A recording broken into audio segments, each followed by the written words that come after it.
IRANG asigi WAROISHIN ama PURAKNABAGI PANDAMDA CHATLIBA tha asidagi Lamdam Asigi Yelhou Phurup Shing gi Luchingba kayaga Wari Shanaba Houragani HAINA United Committee Manipur UCM gi CONVENOR DHIREN PHONGDORAKLI kumja lisingani kun mathoi gi June 19 panda Manipur gi apunba saktam ngaknaba changsinkiba ihauda thawaina pontha pi khraba athauba athaubi singi mafamda langban haitha leitha katpagi kekupata pangthokkiba thauramda wafam asi phongdokladuna mahakna hai Lamdam asida CHATLIBA IRANG asi center na illegal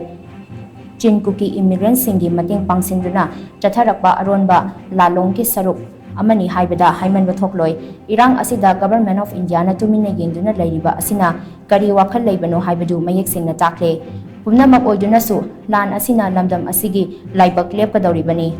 maram aduna Manipur kaihan bayaroi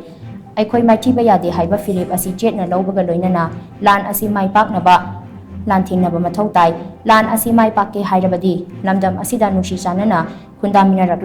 Yelhou Phurup Shing gi marakta singchep tharakliba kaya asi munna khangminaba amadi akoi punna amata oina lepminaba mathau tai chin kuki illegal immigrant sing asina matam amada maitai singi pukchel chawbagi khudong chaba lawduna changsil laklaga chingi lam singda khunda sanduna ngasidi makoina oina Yelhou Phurup Shing tanba haurakli makoina chatharakliba lan asidi Manipur achi machet tana thugairaga makoigi oiba tonganba leibak ama semge haibani makoina mangliba manglan asidi maitai singna leriba makhaidi mamphongnaba oithokloi IRANG asi ahanba amadi aroiba oina namtha haudrabadi Lamdam asida khundariba Yelhou Phurup khudingmakta khurau ama adumak oiduna leigani maram asina maitai khaktan nattana Lamdam asida khundariba Yelhou Phurup khudingmak wakhal munna khanthab ba matam yaure Lengak nasu athuba matamda border fencing tauba Luchingba amadi Lamdam asida NRC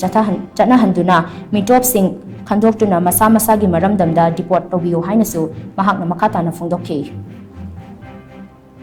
Aikoi India ki security force lairiba tongan basing sigi retired officers singna IR officers rank singna makoi retired chat karkanda Manipur ki history Manipur ki puari singa se makoi na adungba lana isalla akanda aikoi ki history aikoi ki boundary aikoi ki territorial integrity ki matangda tongan ba Assam Rifles ki obi paramilitary force ki adungla retired Manipur lemba retired officers singna lautuna rakanda aikoi ki history Manipur ki sahi lising ani ena lairaba history amusung masigi lairiba pak chawba singsi matangda tongan ba lana isalaiba singa se masigi mayokta aikoi adungloba lana isaliba singdugi marakta aikoi India gi legal gi ba law gi mayeng dagi natraga miyam gi oiba wakhalon dagi kari tawba yage haibadu aikoi kanna tanajari aduna aikoi nasu aikoi adugumba miyoi singa do adugi mathakta legal gi oiba action sing lawba yaba laina gi damukta aikoi legal gi oiba action sing so aikoi lawnaba honajari haibu wafamsi thamjago loinana aikoi apunba Manipur ama sagana bhona badai aikoi gi laiminari ba Phurup khudingmak aikoi amato oina